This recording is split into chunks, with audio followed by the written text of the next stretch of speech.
बिस्मिल्लाहिर्रहमानिर्रहीम। अस्सलाम वालेकुम मुअज़्ज़ज़ नाज़रीन इकराम, आपको हमारे यूट्यूब चैनल और फेसबुक पेज पर खुश आमदीद। नाज़रीन इकराम, देखिए, तहरीक इंसाफ के साथ जो हो रहा है सो हो रहा है। अब आप जानते हैं कि हुमायूं अख्तर खान साहब जो हैं वो भी आज पिया सुधार के हैं और इस्तेहकाम पाकिस्तान पार्टी के दफ्तर के अंदर उनकी प्रेस कॉन्फ्रेंस जो है वो भी तहरीक इंसाफ से अलग होकर वो इस्तेहकाम पाकिस्तान में शामिल हो गए हैं। लेकिन असल बात ये नहीं है कि तहरीक इंसाफ से कौन छोड़ गया है, फलां छोड़ गया है, फलां अलग हो गया है, फलां छोड़ने का फैसला कर रहा है, फलां लाताल्लुकी का ऐलान कर रहा है।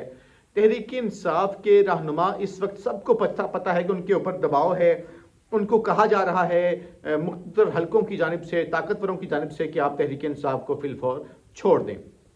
तहरीक इंसाफ के लिए फिलहाल एक बात जो है वो अहम है और वो उनका वोटर है, और उनका वोटर जो है वो उनके साथ डट के खड़ा है। लेकिन असल बात क्या है? असल बात ये है कि असल बात उनके लिए है कि जो लंदन से रियासती प्रोटोकॉल में आए हैं, जिनके लिए commissioner Lahore, DC Lahore, SP Lahore, CCPO Lahore, IG Lahore, उनको लाइन हाजिर किया जाता था कि वो उनको रिसीव करें, प्रोटोकॉल के साथ सलूट भी मारें, और वो तासुर ये देते हैं कि वो चौथी बार वजीर आजम बनने जा रहे हैं। तासुर ये दिया जा रहा है। अब चौथी बार जो वजीर आजम बनने जा रहे हैं, होना तो ये चाहिए था कि धड़ाधड़ जनाब लोग कहते कि हम नून लीग में शामिल होना चाहते हैं। भाई, लोग तो अभी भी इस्तेहकाम पाकिस्तान पार्टी में शामिल हो रहे हैं। ये अलग बात है कि वोटर इस्तेहकाम पाकिस्तान पार्टी का कतन नहीं है, वो वोटर कहां से लेके आएंगे, ये एक अलग सवाल है। उनके पास वोटर नहीं है।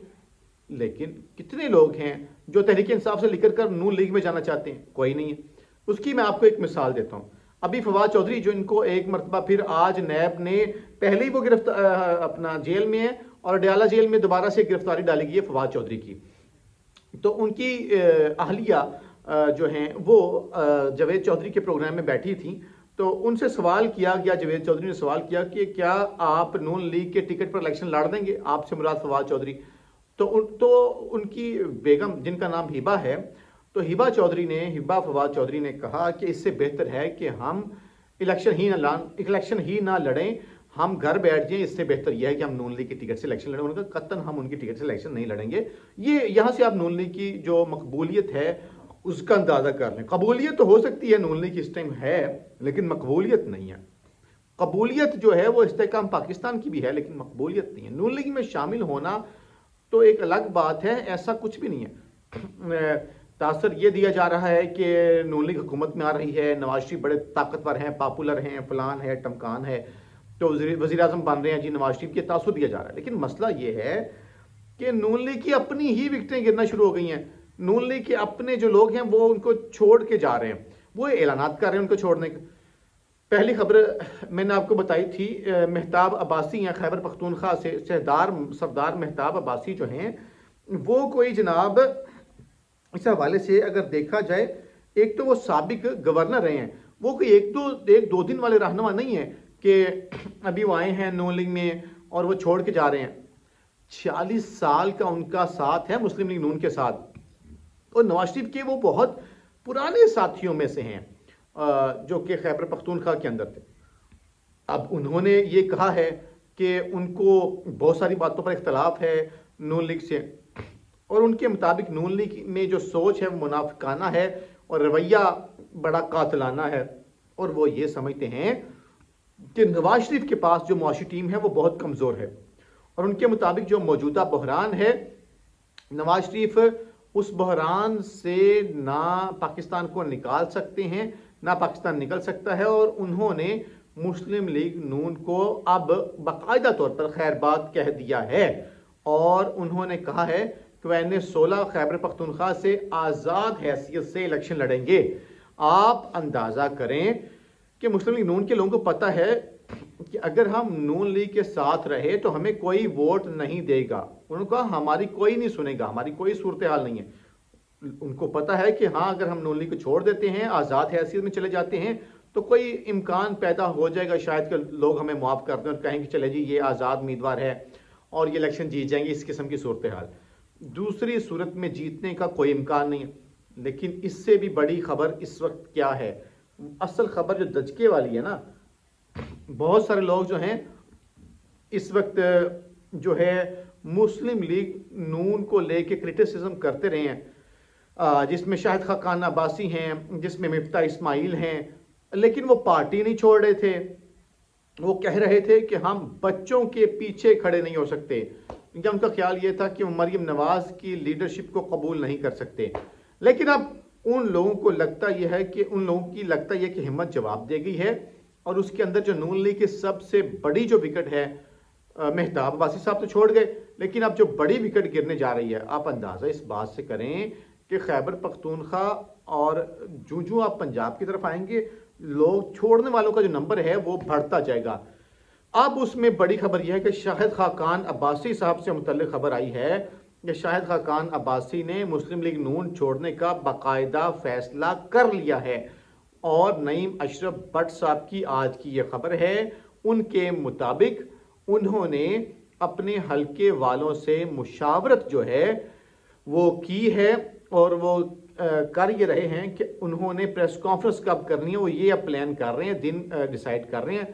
شاہد خاقان عباسی ایسے نہیں کہ اختلاف بھی کر رہے ہیں، ٹی وی کے اوپر بیٹھ کے بھی اختلاف کر رہے ہیں، وہ یہ کہیں جی بس میں الیکشن تو انہوں نے پہلے اعلان کر دیا تھا کہ مسلم لیگ نون سے نہیں لڑیں گے، لیکن اب اگلی بات یہ ہے کہ وہ الیکشن سے پہلے اپنی پوزیشن جو ہے وہ واضح کرنا چاہتے ہیں، اپنے ووٹر کو بتانے کے لیے، اپنے حلقے کے لوگوں کو بتانے کے لیے کہ ان کا مسلم لیگ نون سے اب کوئی تعلق نہیں ہے۔ اور ایک بات ہے کہ کیا وہ مسلم لیگ نون کو چھوڑ کر کسی اور جماعت کو جوائن کر رہے ہیں؟ تحریک انصاف میں جوائننگ جو ہے وہ ہونے نہیں دی جا رہی، کچھ لوگ ایسے ہیں جو جوائننگ نہیں اجازت نہیں دے رہے۔ حال ہی میں ایک رہنما تھے، میں آپ کو ان کا نام بھی بتا دیتا ہوں، وہ بڑے دلچسپی رکھتے تھے تحریک انصاف میں شامل ہونے کے لیے۔ ان کا نام ہے چودھری سرور، سابق گورنر پنجاب، جن کو عمران خان نے نوازا، مفتے میں ان کو گورنری دے دی، اور اس نے بھی دغا کیا عمران خان کے ساتھ۔ اب وہ معافیاں تلافیاں مانگ رہا ہے بیچارہ، ترلے کر رہا ہے دوبارہ سے عمران خان کے ساتھ جوائننگ کے لیے۔ خان صاحب شاید اجازت دے دیتے، لیکن جنہوں نے نکالا تھا انہوں نے کہا نہیں بچے نہیں، پھر ہم سے بعد میں شکوہ نہ کرنا، اور ہم تمہیں اس چیز کی قطعاً جو ہے اجازت نہیں دے سکتے کہ تم جا کے اب تحریک انصاف جوائن کر لو۔ تو اب وہ کچھ اور بھی پیپلز پارٹی کے بھی رہنما ہیں، اور یہ ہو گئے جناب مفتاح اسماعیل اور شاہد خاقان عباسی، یہ لوگ بھی کوشش بھرپور کر رہے ہیں تحریک انصاف کو جوائن کر لیں، لیکن فی الحال ان کو اجازت نہیں دی جا رہی۔ کچھ اور بھی بڑے رہنما ہیں جو تحریک انصاف جوائن کرنا چاہتے ہیں، جیسے میں نے آپ کو ابھی نام بھی لیا، چودھری سرور کا بتایا، اس کو بھی اجازت نہیں دی گئی، اور ان کو اجازت دینے والوں نے کہا ہے کہ بعد میں ہم سے شکوہ نہ کرنا کہ چودھری صاحب تہاڈی بھی مٹی پلیت کر دیتی جائے گی۔ اچھا، ایک اور خبر آپ کو عمران خان صاحب سے متعلق دیتا چلوں کہ جج محمد بشیر، آپ جانتے ہیں کہ جو توشہ خانہ میں جنہوں نے عمران خان کا 2 روزہ ریمانڈ دیا تھا، آج اس کیس کی سماعت تھی، اور عدالت جو جیل کے اندر عدالت لگی ہوئی ہے، یہ پاکستان میں عجیب ایک مذاق بنا ہوا ہے، جو عدالت اڈیالہ ہے، اور اس میں سماعت ہوئی، اور نیب نے آج پھر کہا کہ ہمیں مزید 3 روزہ جسمانی ریمانڈ چاہیے عمران خان صاحب کا۔ تو جج محمد بشیر نے کہا کہ نہیں جی، 2 روزہ جسمانی ریمانڈ مکمل ہونے کے بعد جو ہے ان کا جو جسمانی ریمانڈ کی استدعا ہے اس کو مسترد کر دیا گیا، جس کے بعد اب ان کو جوڈیشل کر دیا گیا ہے عمران خان صاحب کو۔ اب جس کے بعد عمران خان صاحب جو ہیں وہ اپنی ضمانت کی درخواست جو ہے وہ دائر کر سکتے ہیں۔ یہ الگ بات ہے کہ ضمانت کی درخواست دائر ہونے کے بعد ضمانت ہونا تو مشکل کام ہے ان کا، یا تو کیس لگتا ہی نہیں ہے، یا کیس لگ جائے تو فیصلہ محفوظ ہو جاتا ہے، مہینوں محفوظ رہتا ہے۔ تو فی الحال عمران خان صاحب کی ضمانت جو ہے وہ تو فی الحال نہیں ہوگی، یہ تو سب کو پتہ ہے کہ فی الحال ایسا نہیں ہوگا کہ عمران خان صاحب کو ضمانت مل جائے، لیکن چلیں ایک پروسیس ہوا ہے کہ جسمانی ریمانڈ کے بعد خان صاحب جوڈیشل پہ چلے گئے۔ اس کی وجہ کیا ہے؟ اس کی وجہ یہ ہے کہ یہ نہیں چاہتے کہ عمران خان صاحب جو ہیں الیکشن سے پہلے باہر آ جائیں، تو یہ فی الحال عمران خان صاحب کو الیکشن سے پہلے باہر آنے نہیں دینا چاہتے۔ لیکن چلیں، آپ نہیں آنے دیں گے تو عوام اس کا کوئی نہ کوئی حل نکال لے گی، اور عوام کا میں آپ کو بتا دوں پارا بہت ہائی ہو چکا ہے، اور عوام دل نہیں چھوڑنا چاہتے، اور عوام کسی نہ کسی طریقے سے اپنے لیڈر کو اپنے درمیان لا کھڑا کریں گے۔ اپنا بہت سا خیال رکھیں دوستو۔ پاکستان زندہ باد۔